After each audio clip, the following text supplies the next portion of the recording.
All right. Hello, everyone. Welcome to the Influential Women Podcast. I have the honor of having Miss Kindra Hall here today. Welcome, Kindra.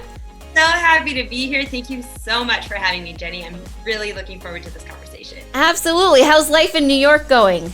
You know what? Today it is absolutely beautiful. It is sunny and warm, but not like too muggy. And I feel like we're finally, it's summertime. What is normal anymore? But like, yeah, there's just this there's really a sense of happiness in the air. So it is great in New York right now. Awesome. Well, glad to hear that. Well, thank you again for being on here. Tell me a little bit about you. I mean, you do a lot. So I'm going to let you tell me about you.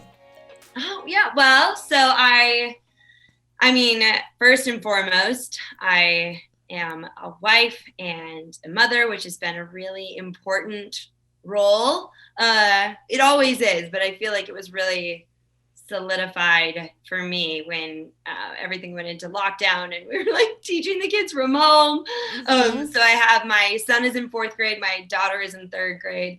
My husband and I work together on this business. So, we're just kind of, and we have a dog now named Space Dog. Space Dog? Where'd you come with the name Space Dog?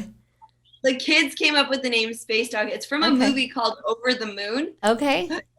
My daughter said, well, if we name our dog Space Dog, it will just bring people so much joy. And it's true. Whenever you tell someone your dog is named Space Dog. Right? I know. So, yep. So that's the family personal unit. And then as far as what I do professionally, my entire career, my expertise, my passion is all about storytelling and how we can use stories in our work, how we can use stories in our relationships.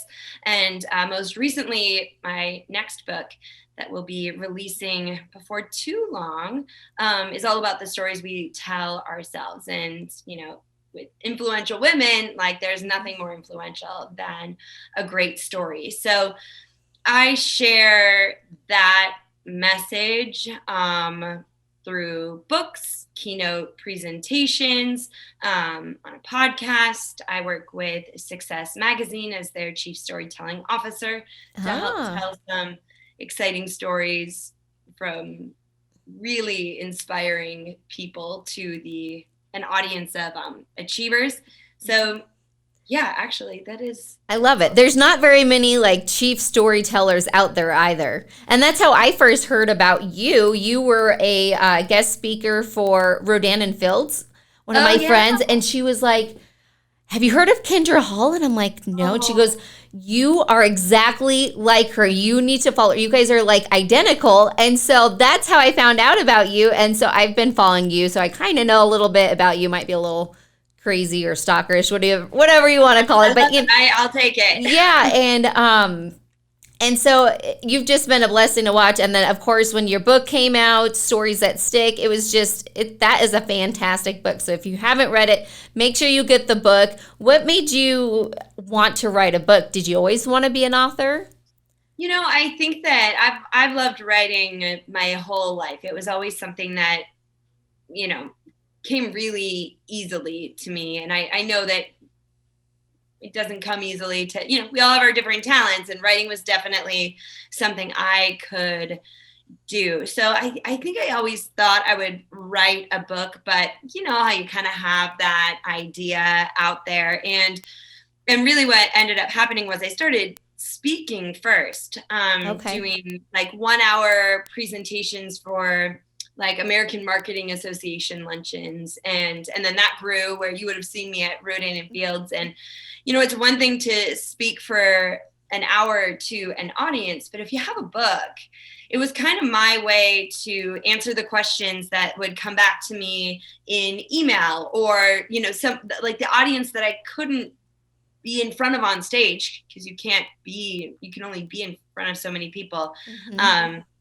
I really wanted it to serve the the message. I thought it was a good opportunity to spread the message more. I'm so glad you liked it. Yeah, I love it. And I've been passing it around to my team because we own a content marketing agency. And so, we're really good at storytelling. I mean, I think we are. We can always get better. And so your book is being passed around as we speak, and, all of your insight on that. But I want to know a little bit more about you. Like, where are you from? Who is Kindra? Yeah. So I grew up in rural Minnesota. So Don't you know?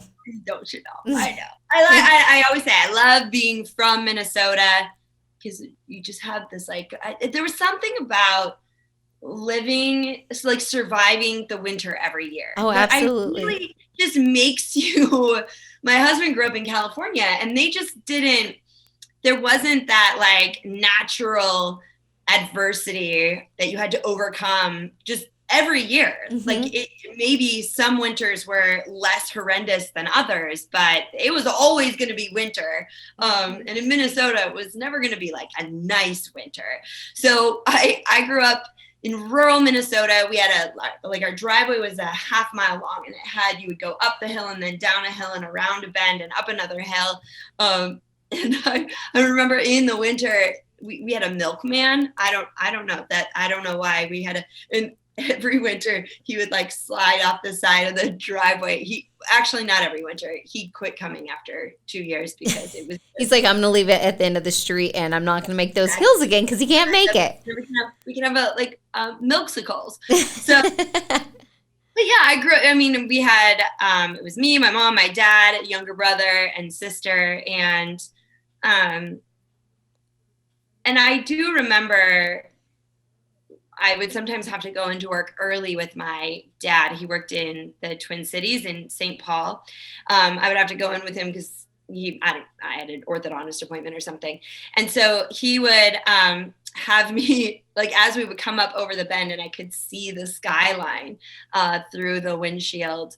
I always wanted to move to a city. That was something that I wanted to do, but I was young. I didn't know exactly what that meant. And then I ended up moving to Arizona after college and meeting my husband, having our kids. And I share this because I think it shows a little bit about who I am. We had this great life, kind of unexpected. Neither one of us were planning to live in Arizona.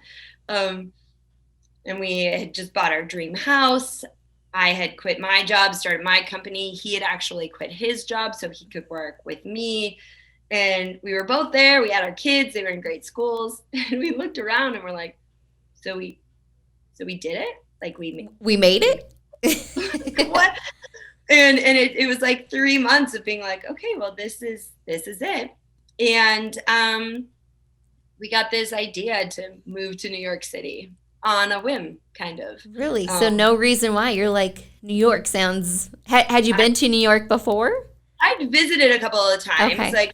But the first time I'd ever gone was when for our 1-year wedding anniversary. So I was an adult. Mm-hmm. Yeah. And I fell in love when we were there visiting. But I feel like you either visit New York and love it, or you visit New York and are like, yeah, this is great. I'm ready to go home. Mm-hmm. And I just didn't want to leave. But, then we had that was very early in our relationship. Then we had our kids and our everything. So we kind of moved. And I remember definitely part of the thought process was, well, what's the worst case scenario? That we hated, and we had rented out because being in Arizona, our house was a good vacation rental. Mm-hmm. So we're just going to rent, we aren't selling our house. We're going to vacation rent it. We'll rent an apartment and, they kind of even out. Worst case scenario, we move back to our dream house. Right. And I think I've just always seen life as a story in a way.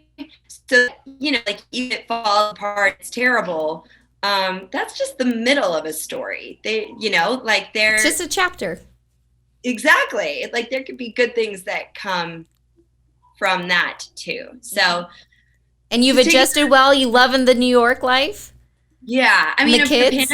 threw us for a loop. But yeah. Other than that, yeah, we love it. You can probably hear the sirens in the background now. Yep, a little bit. Yep. So New York. So you're a small town girl. Now you're a big city girl. Do you plan on staying there for a while longer? We'll kind of see what happens. Okay. Life is good, so Good. be here for a bit, I would imagine. Well, awesome. Well, you're on the Influential Women podcast because I think you're super influential and inspiring in so many ways. Who has inspired you along your journey? That is a great question. I feel like there's so many people, you think about like the big names of, people who have just done incredible things and are risk takers, or, who is it? Sarah Blakely, who started. I love her. Right? Or yeah. Even like, I love Reese Witherspoon. But do you get that you look like her? I hear that. Yeah. Do you? Yeah. Yeah. Okay. Sorry. Someone keep just going. said it's been the other day, now that you mention it, but I also think like I've been really inspired by small stories, like those small decisions of bravery that people make in their life. So like one person I'm thinking of is, because I have a piece of her art next to my bed. She is an artist. Her name is Jessie. She's the artist behind Etta V. Mm-hmm. And it's just like bold, beautiful, colorful art. And, as I listened to her story, she made big decisions. Like, she was in a corporate career, but always loved art. And it was but it was a hobby. And then she fell in love and moved to Paris to be with him. And like started doing, and it's those stories of people have done courageous things that I think inspire me, because I feel more like them, I guess, mm-hmm. in a way. So who else inspires you that you look up to as a role model? I would say, man, why am I like drawing the blank? Well, I just read Matthew McConaughey's book. Oh, how is it? I haven't read it. Good. Is it? So good. Yeah, and I think what's really inspiring about him is his constant striving to figure out who he is and what he wants, and not what sounds good. Like, he left Hollywood and moved to Austin, Texas. Before moving to Austin, Texas was like the cool thing to do. Oh, okay. Yeah, he lives in Texas. He quit doing, he was making a ton of money doing romantic comedies, and he didn't want to do them anymore. And so he quit doing them and went for like 2 years or a year and a half with getting no work, and yet knew that was something that he was very true to himself. And I'm also inspired by the way that in his book, the way that he writes about his wife and his love for his wife and his kids, and someone who has achieved, celebrity status, mm-hmm. and, is revered on so many levels, whatever it is, and who doesn't seem to have lost sight of what really matters. Mm-hmm. Yeah, I'm inspired by that. Do you read a lot of books? I'm a slow reader. Mm-hmm. Like, I can only read I only read like a little at a time, but I have found that in the morning, I love getting up really early before anybody else in the house gets up. Mm-hmm. And I write for myself, because stories happen to us every day, and we often lose track of them because we don't write them down, right. And they can happen just in the blink of an eye, and then you lose them if you don't. So I write some of the stories that happened from the day before, or just thoughts that are on my mind, or stories that I've remembered, and then I try to read some. So it depends on awesome. How much writing I do. Yeah. So you do a kind of a lot of journaling in the morning. Yeah. Have you always done that, or did you just recently start? I had always been a journaler. I started journaling. I got my first journal in 4th grade, and I've been journaling ever since. I did take a break though, because I used to journal at night, and then when I got married, like I didn't want to journal with him Him like right next to you. yeah.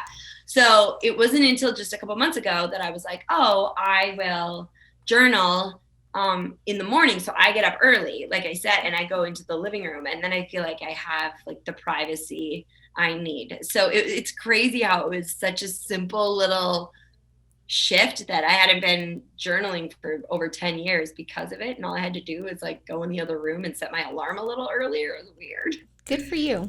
What's your why, Kindra? I actually don't really know.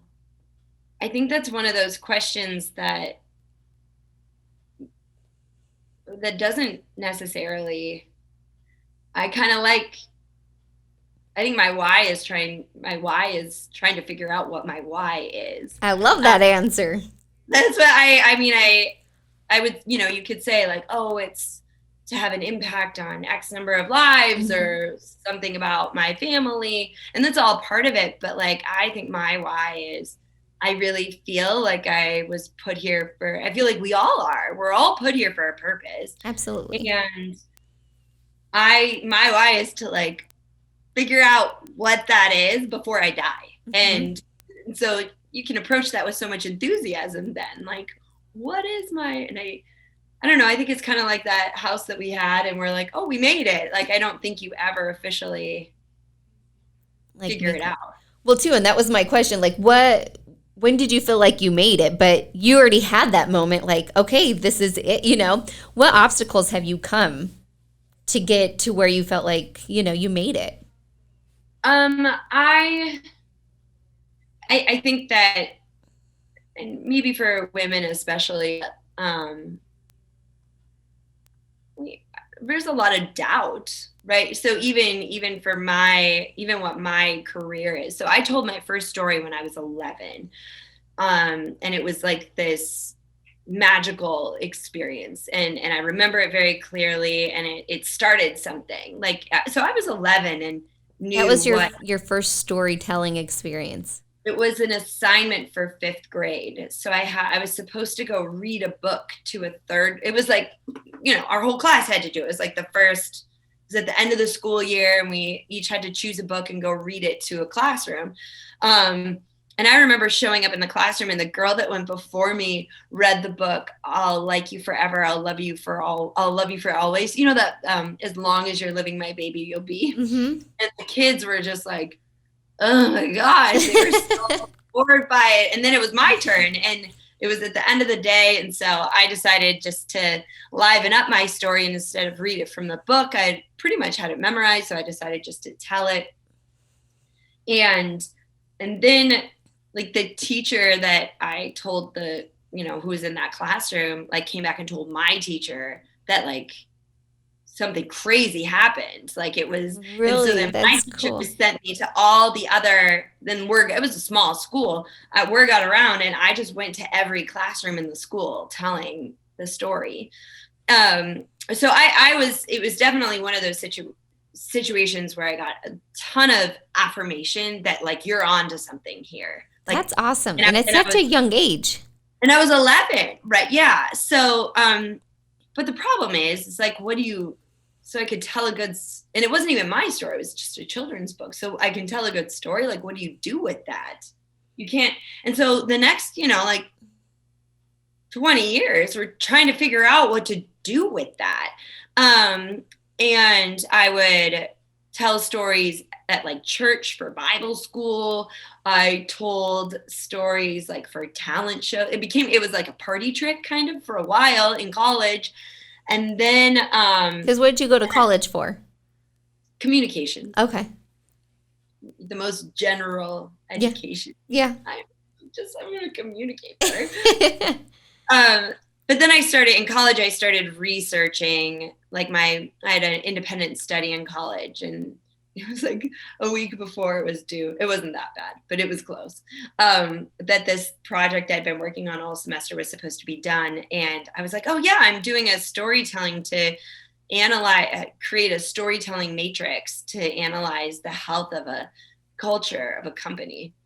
But I was like that. I was like fascinated by, I didn't know, and so I ended up going into this hospital and interviewing nurses. Like they brought in these big groups of nurses. So like 10 of them would sit at a table and tell me their stories. And then I would come back another day and 10 new nurses. And I gathered all their stories, and I then coded the stories against whether they were positive, negative, or neutral. Were they stories about nurses to nurses, nurses to patients, nurses to doctors? And then like, how did that skew? And then what did that, it was, I mean, now I'm looking back, I'm like, wow, so already like I was so into it. And yet I didn't see it as a viable career option, because who's a professional storyteller? Like I felt like I needed to be in marketing or be in sales or rise through the corporate ladder, even though anytime I told a story or did anything with storytelling, it was like fireworks went off. And so it takes a lot of guts to take chances, no matter what those chances are. And then for me, on top of it, it sounded so silly. Like, how do you make that your job? Right. So there was a lot of self-doubt. I think some of the other challenges have just been like, what is okay? Like, is it okay to travel as much as I was traveling when I have 2 kids? Like, aren't I supposed to be home at pickup? And what is okay? Like, is it okay to turn work away because they're saying, oh, it's for exposure, but it's for free? Like it was, there was a lot of trying to figure out what was okay. And I think that is challenging. And then finally getting to the other side of like, I decide what's okay. Like what's okay is my choice. And that's been a really powerful place to come to. So you felt some mom guilt too, because how often are you gone? Pre-pandemic, I would travel anywhere from 5 to 8, sometimes even 10 events a month, and each one requires at least one overnight. So for perspective, I had a little bit of status on United. I was executive platinum on American and diamond on Delta. Like I was like top tier on both 2 separate airlines. I had 2 suitcases packed at all times, because I would come home from one trip, sleep, spend a little bit of time, and then grab my suitcase and head out for the next trip, like later that afternoon or the next morning. And then there were times where like I would take the month of July off, and I wouldn't be gone. It's all about balance. But I like that you set the tone for what's okay for you. Good for you for just realizing that and not, caring about anything else. It's all about what's important to you.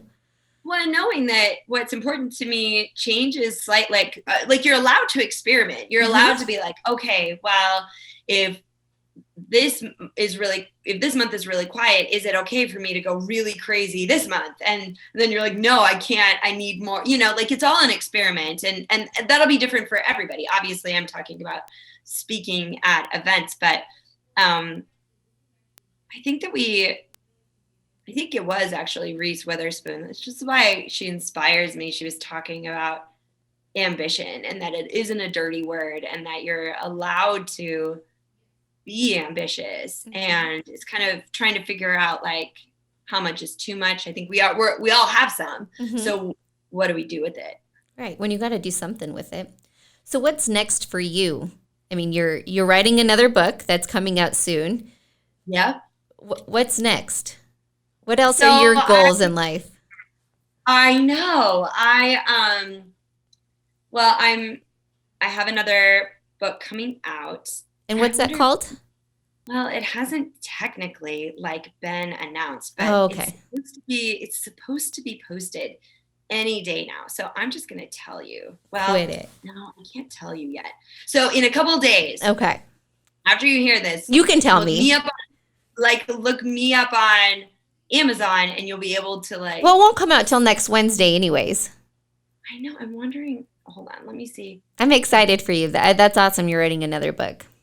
Well, and I think that's as far as what's next for me for my first book was really, I felt like it was kind of already written in my head.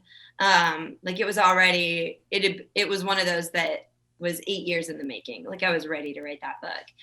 This second book has only been in my head for like a year or two. And so I was like, how's that going to go? Like, can I write a book that hasn't been in my head for the past 10 years? And I loved it. And it was so fun. So I turned 40 this year. Happy birthday. Thank you. And I was sitting there thinking, I was journaling that morning and I was like, this feels kind of cheesy to be like, oh, I'm 40. What do I journal about on my 40th birthday? And then I realized I wanted to write something that I could look back on my 50th birthday and be like, okay, what did I get it? Did I get it right? Like, did I do it? And one of the things I want to do is I have 5 plus 4. I have 9 more books in my head right now. You go, girl. That are just like, and those are just like the business books. And then so I want to try to finish all of my books by the time I'm 50. Good for you. Because I really do love writing. I want to do more speaking, being with audiences, because I really do love that. And I hear you're a powerhouse at it. Oh, I love it. Do you ever get nervous before you speak? Oh, every time. Do you? Yeah. Yeah. Do you take a shot of tequila? What do you do to calm your nerves? I know. I really wish I could. No. I just remind myself that the reason I'm nervous is because I really care and because I'm actually excited. Like it's excitement. And sometimes, there are things to be nervous about, like technical difficulties are real. Those can, things can go wrong in that way. Yeah, like anything. There's always some risk involved, but I just remind myself why I'm there and who I'm there for and how exciting it really is. So yeah, I love speaking. I really, really do. And then I think the last thing, kind of like with the what's your why question, is what's next for me is I kind of don't know. Like I'm leaving it open, because if you had said to me, 10 years ago, this is what you'll be living in Manhattan and writing books, and I wouldn't have believed you necessarily. You know what I mean? Yeah. So I'm leaving it open. I don't know. I feel like there are other things that I haven't even thought about yet that are possible. That will come along the way. Yeah. Oh, I love it. And what is so important about storytelling? Because this is a big piece of our business and what we do. And man, you are just the expert in this. I mean, why is it so important? I mean, stories are they're the most human thing about us. Like they are what we all have them. And I when I think about stories, I think about, and I wrote about this in Stories That Stick, but I feel it even more now, is that there are so many gaps. They're just gaps between people, between understanding. There are gaps in business. There are gaps in personal relationships. And in those gaps that are naturally all it would take is one story in some cases to bridge the gap between two people. They're the vehicle of empathy and understanding. And I feel like so many of our problems, whether they're like real human problems or silly first world problems, right, they could be solved by removing the cloud of like misunderstanding or lack of knowledge. Mm-hmm. And so I think that stories on like a higher level are the pathway to a better future. Like I think about, we one day, or it would have been about a year ago. So the weather was just getting nice, and my kids and I were walking to, it was obviously that we were in the thick of COVID, and I was responsible for PE that day for my kids. I love it. I used to be a PE teacher, so I can appreciate that. There you go. So I was responsible for PE that day, and we were, I can't remember. Oh, I think we were going to go for a run in Central Park, me and the two kids. And so we lived 3 blocks from the park. So we were walking, and, the streets were empty, so we can like walk in the streets. And there was this old lady standing in the middle of the sidewalk. And we couldn't, like, at that point we were wearing masks, and the kids were also doing a lot of the 6 feet distancing. And she was like really mean, actually, and was like, get away from me, get away from me. And the kids are like looking at me, and I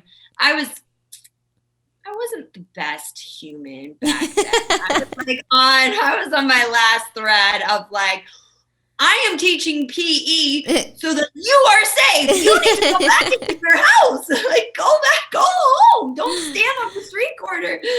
So, but as we were, and she was just like yelling at them, and you became Mama Bear. Oh man, and so we pass her, and the kids are looking to me, like what? And I was seething, and my daughter looked and said, she may have kind of a bad story. Oh. And then like, like who knows what her day was? Like, who knows what her past 3 months, who knows what her life had been?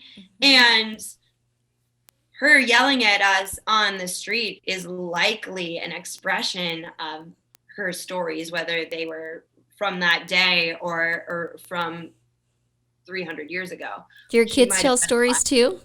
They do. I love it. Do you have like a story competition at home? Like who could tell the best story of the day? No, but we love hearing each other's stories. And I've learned too as a parent that it's really important to give the kids opportunities to share their stories. Mm-hmm. The days go by so fast, and we're always in a rush, but it's important for me to hear their stories, and it's important for them to tell their stories, because in telling a story, you're reinforcing it. And especially those like positive stories of fun things that happen that day or something they're excited about are important. Is that something you do on a daily thing? Is there a certain thing? Because I know at our house we do a 3-2-1. So we do 3 positives from your day, and then we do 2 negatives, like what didn't go well, because I have a 6, 5, and 2-year-old. And, yeah. And so, but they're in school, and then we do one thing you're looking forward to. And then within that, now that I'm asking you this question, I'm like, oh, we actually kind of don't do a competition, but we let them tell their stories too. I think that is something that gets lost in the hustle of the day. Well, you find out so much about your children if you just ask them some of those stories that you would not have known. Yeah. And that is, and, as I've heard parents now who are parents of teenagers or have older children and are like, and if you can ask them questions about like people throughout their day or specific events throughout their day that that they had or something, those are opportunities for that those kind of questions then lead naturally into the response being a story. Mm-hmm. And then, once someone starts telling you their stories, you get much more of the nuance of what they're feeling, what, mm-hmm. Like the things that they wouldn't necessarily just say. There's more to it when it's in story form. And what's your favorite thing about being a mom? I think it's being caught in those moments when I've underestimated them. I love when I think that they understand this or that they have the capacity for that, and they show me that it's actually way over here. I remember the first time it happened, my son was a baby. He was in his crib and he like had dropped his bear or something. I don't even really, I can't even really remember what it was, but I was saying to him like, oh no, we and I thought that I knew what he was, and he was like, no, my bear fell down over here, and this was went and looked, and I'm like, oh my gosh, I thought he was like way back here, and he's so much further. Did you always want kids? No. Were you surprised? Was it like a surprise? No, I was always open to having kids, but if my life had gone a different direction, I was open to that too. Gotcha. Now, of course. You're done at 2? Are you done? Never done it too. You're done at 2. You got the boy and the girl. Space dog. Oh, space dog. No other animals? Not like a fish inside New York or anything like that? We have a fish. Is it hard having a dog in New York? Like, what do you do to, like, because I'm like a small town girl, so we have grass and big, yards and whatnot. What do y'all do in New York? Upstairs? Is there a grass area? No, we take her to the park and then hire a dog walker. Oh, okay. That's what you have to do when in New York. The movie Secret Life of Pets? Yeah. Oh. And how they're all walking all those dogs. That's real life New York. Our dog does, yeah. She goes on a walk every day. What's been your biggest obstacle or the hardest thing about being a mom? I would say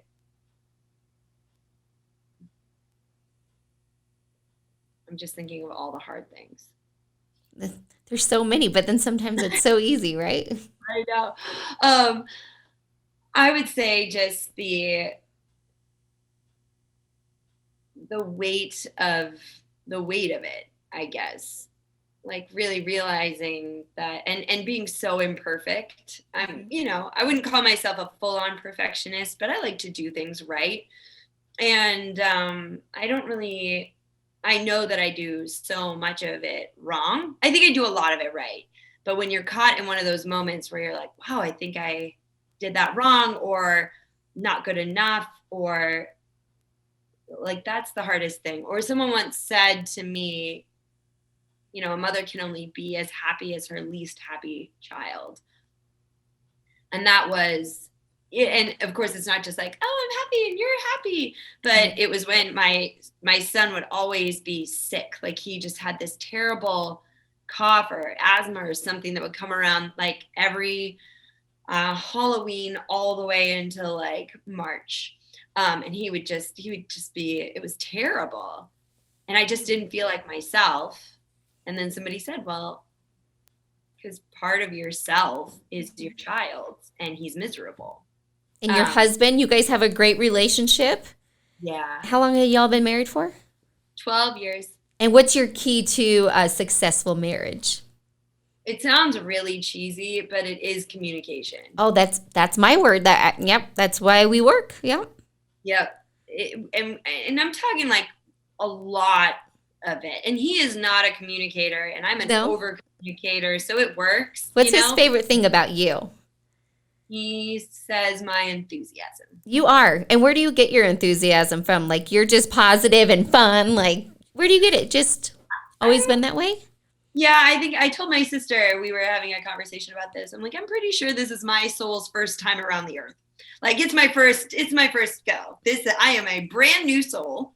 And I am just so happy to be here and see all the things. And I don't know. Yeah, and you know what? Sometimes that's hard when I feel like sometimes the world doesn't want optimism and positivity. I feel like they want you to, cynicism is more highly valued or taken more seriously in a way.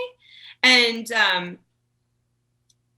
I think I struggled with that some and thinking like, well, but then But then again, I'm like, well, this is me. Like, I can't help it. I am going to be hopeful. I am going to be optimistic. Like, Right. that's just how I was made. And You're just always happy, and you have a beautiful smile, by the way. Like, you're a doll. I'm not always happy. That is for sure. That's all right. We're not always 100, but you're just a happy, you're always enthusiastic. positive, and I love that about you. What's 3 words that would best describe you? I would say enthusiastic, open, and I'm just gonna go with 2 words. Okay, cool. And do you have like a song that best describes you? Like, this is my jam, or I really love Born This Way. okay. By Lady Gaga. Yeah, that's a good one. And I don't know that it necessarily is who I am. Right, but I really love that. And the other song though that I really love that I listen to as medicine sometimes is Vienna by Billy Joel. I don't know that song. Don't judge me. It's really It's a good one. I only know it because it was on the show The Politician with Ben Platt, which is a great show. I think it's Do you watch a lot of TV? I do. I'm not one of Okay. those people who's like, I don't watch TV. I love watching TV. I don't watch a lot of TV, but Mhm. I like putting the kids to bed and watching TV. Okay. And Yeah. what do you do for self-care Um, to fill up your cup? I go to spin class. Spin. Have you always been a spinner, or is that just like a new New York thing? Like 12 years, Oh, okay. right? I started spinning like the 3 days after I got back from my honeymoon because I had like leaned all the way down for my wedding and I was like, and I looked so good. And then I went on the honeymoon and I just ate everything. That's like, all right. Where'd you go? I had Cheetos for breakfast. That's all right. You It deserve was- Cheetos for we were breakfast. like in Hawaii or something. So Okay. it was the best thing that could have happened to me because I was on my honeymoon and I texted my girlfriend and was like, hey, you said you've been going to the spin class. I need to go. And so, and that was, Okay. so it's definitely. You go and I would every say day? actually, I go like 4 times a week. Oh, that's a lot. Well, and actually I've done a lot of learning what you've lost once it's gone. So like the studios were shut down. It only just recently reopened. And before I'd be like, oh, I don't really want to go, or, oh, it's expensive because spin is expensive. And now I'm like, screw that. I am going. Good for you. I love it. Yeah. Good for So you. I would say if that counts as self-care, Absolutely. Taking care of your health. What else do Yeah. you do? I've been a lot better at getting together with friends. Good. Who's your best friend? Oh, I have lots of best friends. Okay, so you can't just throw one out because you're going to hurt. I know. I have lots of best friends. I have this really cool because I have these three chapters of my life: my Minnesota chapter, my Arizona chapter, my New York chapter. Mhm. And I have like best friends from Minnesota that they're like sisters. And then I have these best friends in Arizona and now these best friends in New York. So it's been, when you move like that, you know, you kind of like, Yeah, you meet new people and have, yeah, like you said, new chapters. mm-hmm. Oh, you are so awesome. I mean, so what's your biggest award you've ever got? I don't know. You don't know? Biggest award. Yeah.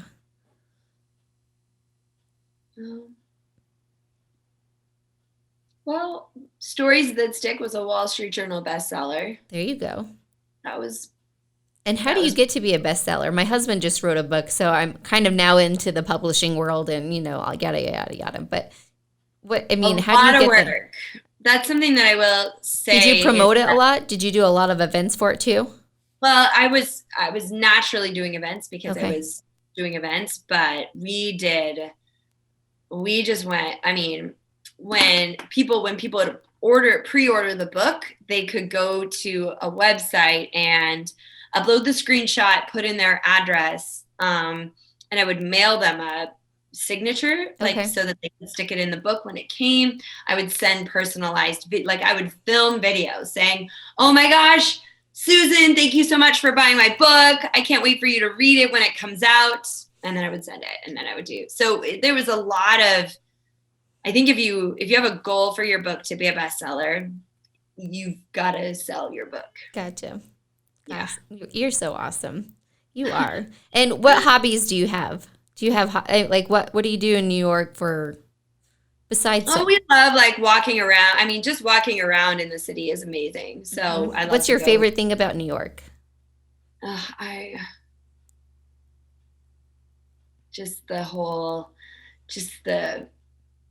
I think actually, you know what my favorite thing is now that I've been here is the community. It seems like a place that would be so big and really, you'd feel really disconnected. Mm-hmm. You said you're like a small town. Yep, that's what I kind of think about New York. Yep.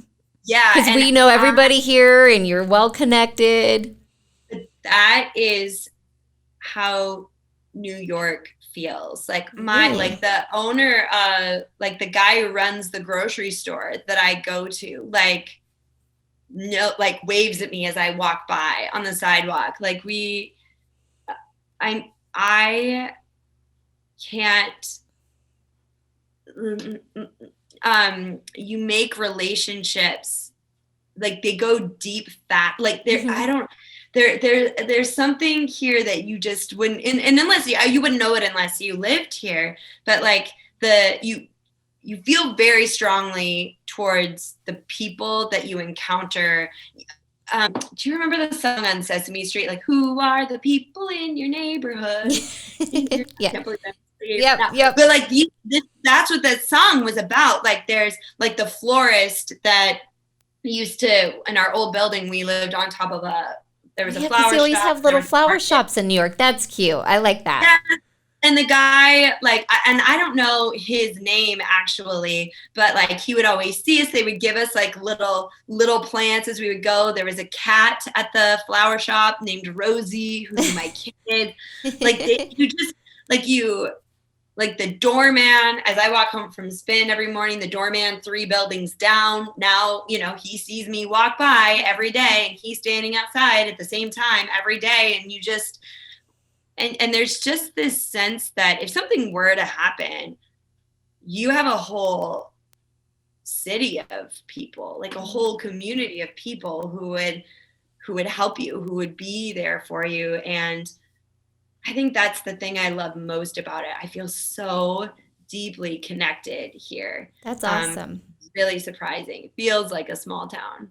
That's awesome. And what advice would you give somebody who aspires to be like you, to be a guest speaker or an author or, chief storyteller? What advice would you give? I would say the biggest compliment I ever got was actually when I was giving my first paid speech, but it was kind of a fluke. And I was so nervous. And there was another speaker there who had been doing it longer. And afterwards, there was a group of us that went to dinner, and he said to me, and it went so well, like I did a great job. I knew there were things that I needed to work on, but that was like the night. I remember I was in Vegas, not at one of the fancy hotels. It was like South, and it was like off the strip. But I remember like standing and looking in the window and seeing my reflection, because that's how Vegas windows are, and thinking to myself, I could do this. I think I could make this my job. And then we went to dinner that night, a group of the speakers, and this one guy said, you were just so yourself. You were just very you. And he's like, I barely know you, but I know that you were being you. Mm-hmm. And I think that is, and that's not to say that you shouldn't like sand down the rough edges of yourself.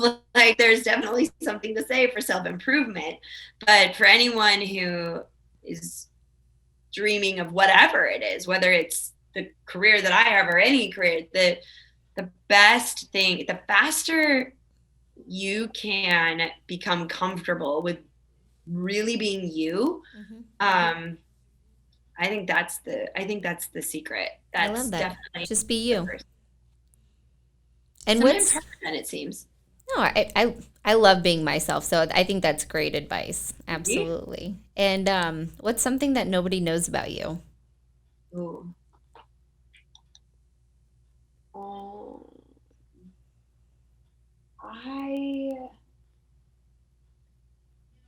well, my family knows this, but I have my own set of towels in the house Okay. because I absolutely despise, cannot handle, lose my mind with that funky towel smell. Like if a towel was kind of damp and left on the floor. They do that all the time. The kids like take it and then they just like leave their towel. I know, it's like, can you just put it back? And it's that like musty, you can't do it. Can't do it. I have everybody else has white towels in the house. Mm-hmm. I have gray towels and they know not to touch my towels. Nobody knows that. That's really a real thing that nobody knows except my family. I love that. That's all right though. Like, and so what about like the kitchen, or is it just bath towels? I kind of stay away from hand towels. Sponges, can't do sponges. No sponges. Yeah. You're funny. Not even the Mr. Clean sponges? Oh, those are magic erasers. Yeah. Those are different. Oh, way different. Okay. Well, don't smell. They don't smell. Yeah. Yeah. Do you cook a lot in New York, or do you eat? No, I don't. You don't. My husband cooks. Does he? He's a good cook. What's been your favorite like dish in New York? I mean, there's actually, I will tell you what it is. It is a hot honey chicken sandwich on a bun that they give you in a little tin foil bag. A friend of mine introduced me to them. And the next morning I woke up and I was like, what time does that hot honey chicken sandwich place open? Oh, you're funny. You're funny. Well, Miss Kindra, what does the word influential mean to you?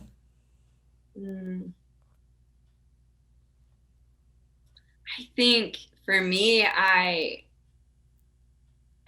can't think of it really without like connotation, you know? And so I think it means impact, and my hope is that influential is a piece of I don't know if it's the vehicle or the catalyst, but for positive action, forward action in the world. Well, Miss Kindra, you have made a huge impact, especially the marketing world, with storytelling and the importance of it. I enjoy following you and watching you do you and be successful. I wish you nothing but the best. And thank you for being an influential woman and a guest on my podcast. Thank you so much for having me. It was so fun. It was.